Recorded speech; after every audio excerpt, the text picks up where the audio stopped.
Rocking to the beat from a concert at the end of the world, it's the latest Warframe, Temple. A fiery musician and polar opposite to Octavia, how do you get them and what are they good for? I'm Nick Engineer, let's solve a practical problem.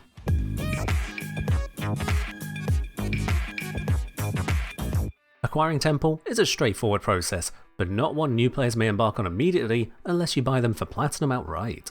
First, you must complete all the main quests up to the Hex in order to access 1999 missions. You then also need to reach rank 4 with the Hex Syndicate to access the Stage Defense mission at Solstice Square. Stage Defense is a perfectly normal mission that requires no explanation, of course. Heretic, I am your salvation! With the requirements completed, obtaining the blueprints is almost as simple as just running that mission on repeat. Each of Temple's parts and main blueprint have a low drop rate from the mission itself. All four have a 0.97% drop rate each on rotation A, 1.98% drop rate each on rotation B, and 4.58% each on rotation C. This means for any given 12-wave run of defense, you have a 70% chance of getting no parts at all. However, that's not a complete wash. Every 3 waves completed also awards Beating Heartstrings, which acts as a currency specifically with flair in the Hulvania Mall. Acquired in batches of 4 to 9 on normal mode, or 8 to 12 on Steel Path mode, this is the bad luck prevention system for Temple. Each part blueprint can be bought for 65 heartstrings, while the main blueprint costs 195 heartstrings, for a total of 390 for the set. At the absolute limit then, if you somehow never got any drops and always got the lowest amount of heartstrings possible, you can get all the blueprints in 294 waves of defense. That is pushing it to absurdity, given such an occurrence has an estimated 1 in 900 million billion trillion chance of happening, even if you only did 3 waves per mission. Most people farming normal mode will be done in 8 runs or fewer of 12 wave missions, with very few people needing over 13 missions. On Steel Path, you only get more heartstrings, no increase in the drop chances of blueprints, leading to most people needing around 6 to 7 rotation C runs, or at worst 11 runs. As with any bad luck prevention system, do not spend your currency until you have enough to get everything. Spending early risks later getting the item as a functionally wasted drop. 98% of normal mode players and over 99% of Steel Path players will need to use Flare's shop to finish up optimally, so this advice applies to basically everyone. You don't need any heartstrings to build Temple, only basic Star Shards and 1999 resources, which you should have in abundance, so the final assembly is trivial. Enough about getting Temple. What do they actually do? As typical, Temple has a passive and 4 active abilities. Their passive is their ever-present Metronome. While the needle is within the central zone, the passive is triggered and enhances all of Temple's ability casting. This grants 50% additive efficiency to all of their abilities, partially charges the Exalted, plus grants additional bonuses based on which ability is being cast. Subsumed abilities also get the efficiency bonus and provide charge. The first ability is Pyrotechnics. This creates pillars of flame centered on a point you can see within range. While the range at which you can cast this is variable, the radius out to which the pillars can form is hard locked to 20 meters. Any enemies within the radius and within new line of sight will be directly targeted by a pillar forming underneath them. To be clear, new line of sight is what was introduced shortly after Dante. It checks if either the ability itself or your camera could draw a direct line of sight to the enemy anywhere within 360 degrees. If either one can, and the enemy is within the area described by the ability, then the enemy gets hit. This allows you to hit enemies through cover if you yourself can see the hitbox around that cover even slightly, or allows you to hit enemies you can't see by projecting the ability's origin to a better vantage point. The ability makes 5 pillars, multiplied by strength, and doubled if cast on the beat. Any additional pillars unaccounted for by the number of enemies in range will instead cluster around the ability origin where you are aiming. Enemies can be struck multiple times by multiple pillars should they form this way. As a result, aiming at an enemy will cause them to take a considerable amount of damage so long as there are enough spare pillars. If the area is too full of enemies, the pillars will all be spread out and no one enemy will take multiple hits. The higher your strength, the less likely this is to occur. Pyrotechnics applies a guaranteed heat proc with each hit or 2 procs per hit if used with Archon Vitality. With repeat casts especially, this can stack up powerfully. Next is Overdrive. Despite being a second ability, this still only has a base 25 energy cast cost. Temple briefly deploys loudspeakers to burn their foes, stagger them, and make them vulnerable to critical hits. This vulnerability isn't a multiplier to your critical chance. Instead, it applies a flat bonus to final critical chance, working much like Arcane Avenger or Puncture procs. Casting this on the beat will double the critical chance bonus, bringing it to 50% multiplied by strength. Overdrive applies in a modest range cone in front of you, sweeping a 100-degree angle and applying only in line of sight from your camera. It is slightly slower to cast than Pyrotechnics, making it a little harder to use it on every beat. Every other beat, however, is perfectly achievable if you need to spam the effect out. The base damage of this ability is lower than Pyrotechnics, can't hit enemies multiple times per cast, and cannot proc heat. Its entire primary function is the critical chance vulnerability. Third of Temple's abilities is Ripper's Wail. Temple rocks out while invulnerable for 3 seconds, restoring a huge amount of health and shields, even into overshields. With even modest strength, this maxes out your hit points entirely. Once the music finishes, Temple and all allies within normal affinity range, including companions, receive a variable heat damage bonus to weapons only. This bonus starts at 75% multiplied by strength, lasting for the entire ability duration. If the ability runs out, the bonus slowly decays to nothing and can be rescued if recast again during this decay. However, being dispelled, such as by nullifiers or going out of bounds, will lose the entire bonus instantly. Likewise, allies which move out of range immediately lose the bonus until they move back into range. Casting Ripper's Wail on the beat will extend the invulnerability from just the casting time to an extra 4 seconds. Functionally, this is both a boosting and defense ability for Temple. While Ripper's Wail is active, casting any of Temple's first 3 abilities on the beat will increase the heat bonus by 5% multiplied by strength. The heat bonus is hard locked to a max of 750% regardless of modding. Without strength boost, that's 135 follow-up casts to max it out. Even with a powerful 300% strength, it's still 35 follow-up ability casts to reach that 750%, not something you get at the start of a mission. Also, casting Temple's first or second ability on the beat would increase the duration of Ripper's Wail by 6 seconds, multiplied by duration so long as it hits an enemy. Recasting Ripper's Wail itself will reset the duration back to the base duration, for better or for worse. The remaining duration is hard-locked to 60 seconds, even if your duration stat exceeds 200%. You can repeatedly extend your Ripper's Wail duration with casting, you just can't have more than 60 seconds locked in. Now, there are a handful of quirks with how this heat bonus works. Some are bugs, some are features, and not all positive. I'll put a pinned comment if and when these next bits change. When applying an elemental bonus through abilities, this applies in a non-combining manner. If you have a weapon modded with just cold damage and use Ripper's Wail, the weapon will deal cold and heat, not blast damage. For most abilities like this, the elemental bonus is additive to any element modding on the weapon for direct damage, and affects the elemental weighting when it comes to status application. Long story short, a 750% heat bonus means you and anyone else affected will primarily be doing heat damage and applying heat procs. Even a primed element mod for 165% is still 4.5 times weaker than that. Why does this matter? Well, if your build relies on the procs you can achieve from your modding, someone applying a huge heat bonus overriding your status application can shut that down. If you're very reliant on the specifics of your build, like with Melee Doughty, your kit can be entirely disabled. There is no way to avoid Temple's heat bonus other than to get out of their affinity range and stay out of it. What's more, the elemental bonus applied appears to be bugged. Some time ago, a bug was introduced which impacted all elemental booster weapons, like Ember's Fireball Frenzy or Lavos' Valence Formation. This bug meant that while the elemental boost applied to direct damage and status weighting, it did not apply the bonus to status proc damage. The reason I can demonstrate this is that for Lavos at least, this bug is still not fixed. However, on some frames like Ember, this bug is incorrectly patched. If you use her Fireball Frenzy and compare the heat procs before and after, the damage does indeed go up. Problem solved, right? Well, no.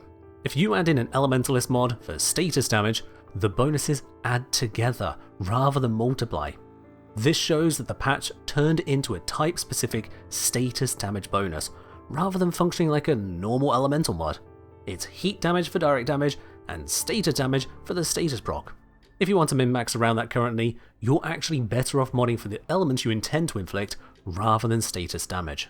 So bringing this back to Temple, does their 750% heat bonus apply a 750% status damage bonus to heat procs?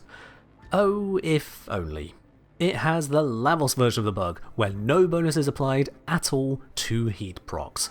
This gives you an overwhelmingly large heat bonus, flooding out other damage types if you're using them, while giving no actual bonus to the heat procs applied. You know, the heat procs you'd want on a flamethrower exalted weapon perhaps. I'm not going to fill this whole video with negatives, but an unavoidable, overwhelming and bugged heat bonus can definitely qualify as one. You get a lot of direct damage bonus, but it comes at a cost. Also, if you're familiar with the phrase heat inherit, this bugged interaction should probably cause you to wince when you consider the implications. If you're not familiar with heat inherit, ignorance is bliss in this case. The other quirk of particular note is that while the ability spreads its bonus based on affinity range isn't always affinity range. Affinity range in normal missions is 50 meters, and that's the range of Ripper's Wail. If you use personal buffs to affinity range, like Vazarin's Mending Unity for plus 25, this applies to our cast of Ripper's Wail as well. Good luck to your allies who want to escape it now. However, if your ally is using an affinity range buff like Mending Unity, they do not get the benefit of Ripper's Wail if they're beyond your affinity range, despite still being in their affinity range and thus showing the icon on your HUD. Not only that, affinity range has global modifiers in specific missions. Open world missions increase affinity range from 50 meters to 150 meters. This does not affect abilities using affinity range, causing 2/3 of the affinity range to not be ability affinity range, only affinity range.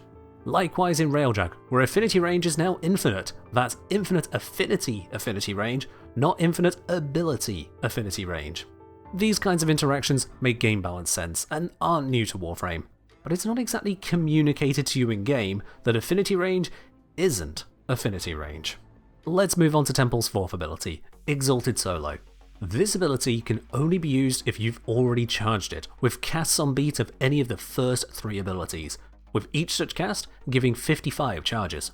Any amount of charge is sufficient to be able to cast it. While Exalted Solo comes with a hefty 75 energy cast cost to activate, casting on the beat completely removes the energy cost. Exalted Solo gives you access to Lizzie, Temple's exalted fire-belching guitar flamethrower primary. It has a base damage of 85 and is multiplied by 1.25 times strength. This strength-based multiplier is a pure damage bonus additive to Serration, Galvanize Aptitude, and Acolyte Arcanes. As a flamethrower, it comes with pretty generic functionality on normal firing. You have a beam of flame extending out to 10 meters, moddable for both good critical hits and status, and with innate body punch through to immolate a whole line of enemies. As the base range is relatively short, Lizzie benefits greatly from the Exodus mod Sinister Reach, more than doubling the range to 22 meters. While aiming, however, you can fire off additional sonic waves alongside the primary fire of Lizzie at the cost of 2 charges. When you aim, Temple's 4 abilities are replaced with 4 elemental indicators, showing 4 types of sonic wave you can launch. Each functions identically, aside from the damage type. You can launch a wave of innate viral, magnetic, cold, or corrosive, dealing a small amount of damage, but also guaranteeing both an impact proc and a proc of the chosen type to all enemies struck. With the wave's modded status chance and elemental distribution, it may also apply additional status effects just as a regular attack would. Should you cast the elemental effect on the beat, the guaranteed procs and status chance are tripled. This enables not only a significant variety of status output, it also means Temple can land a good number of status types from abilities. With Toxin modding only, the flamethrower becomes gas. The majority of the waves deal Toxin in addition to their chosen types, while the cold ones become viral. The force procs permit each of impact, viral, magnetic, cold, and corrosive. Ripper's Wail also adds in heat for heat procs. To top it off, If a magnetic proc is applied to an overguarded or shielded enemy, and you then break that overguard or shield, they receive an electric proc considered from the same source as the magnetic. That's one physical type, all 4 basic elements, and 4 of the 6 combined types for 9 different proc types that can be applied with just a single elemental mod used. Slash and radiation can be added through mods, while puncture would be more difficult, but adding those others in somehow doesn't actually add value to Temple. Instead of toxin, you can use cold for blast instead of gas and toxin, losing just 1 proc type. Lizzie can be recharged while active through more ability casting on the beat, providing a functionally limitless concert of conflagration.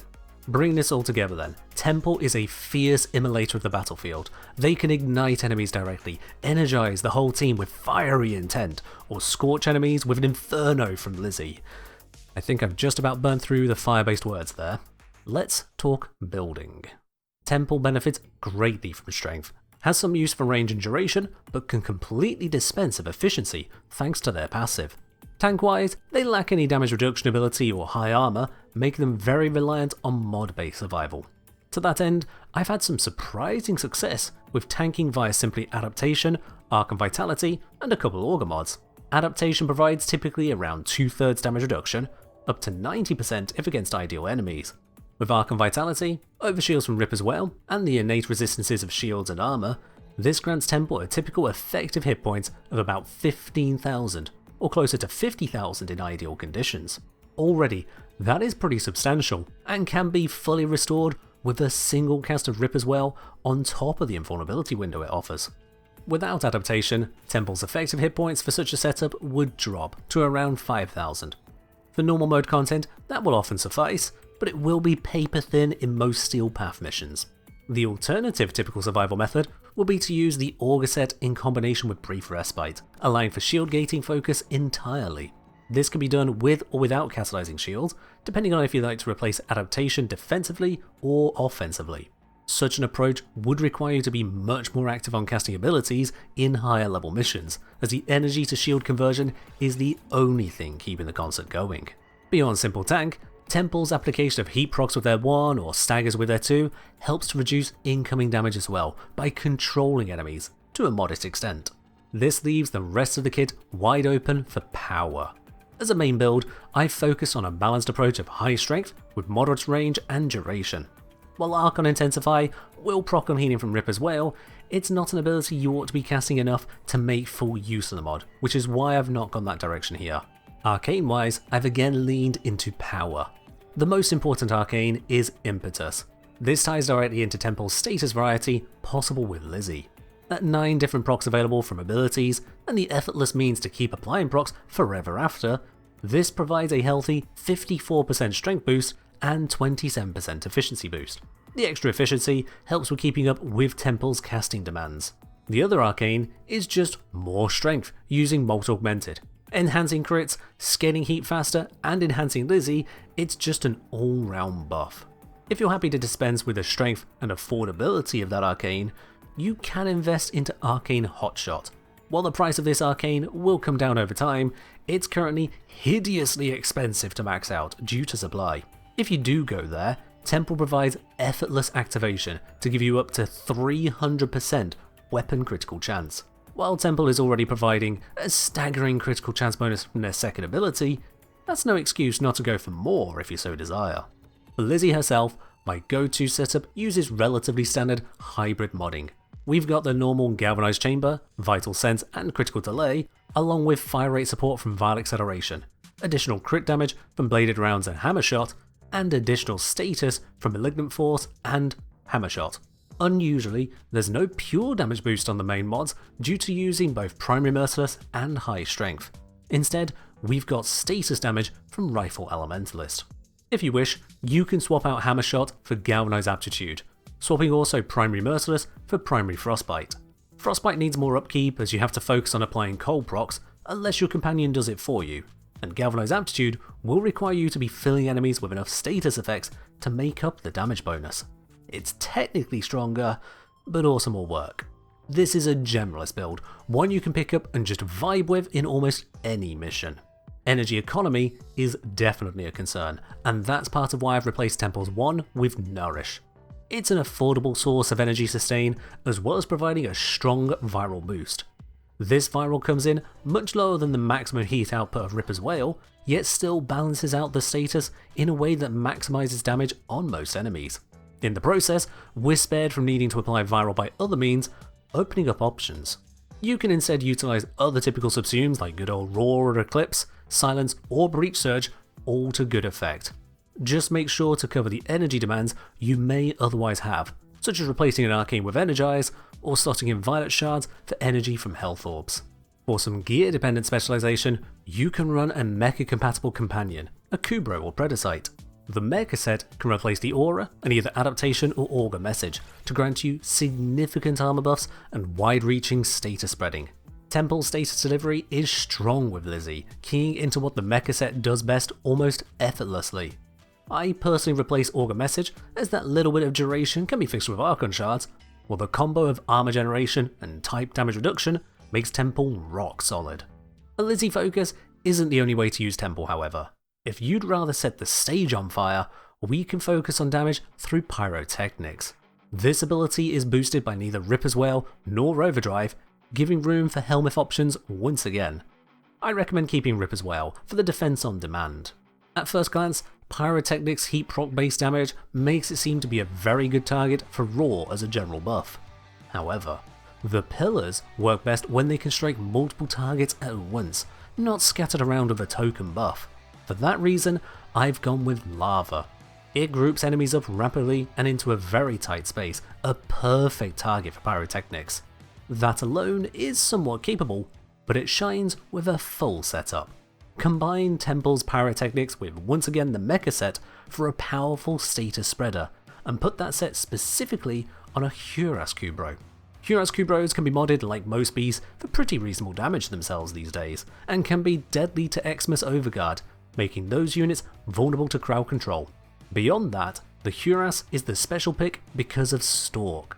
This grants you indefinite invisibility so long as you remain close to at least one enemy, with a small grace period, and do not use a weapon. As our damage is entirely Lava plus Pyrotechnics, we meet those criteria while still being able to deal a lot of damage. Group enemies up and roast them with Hellfire.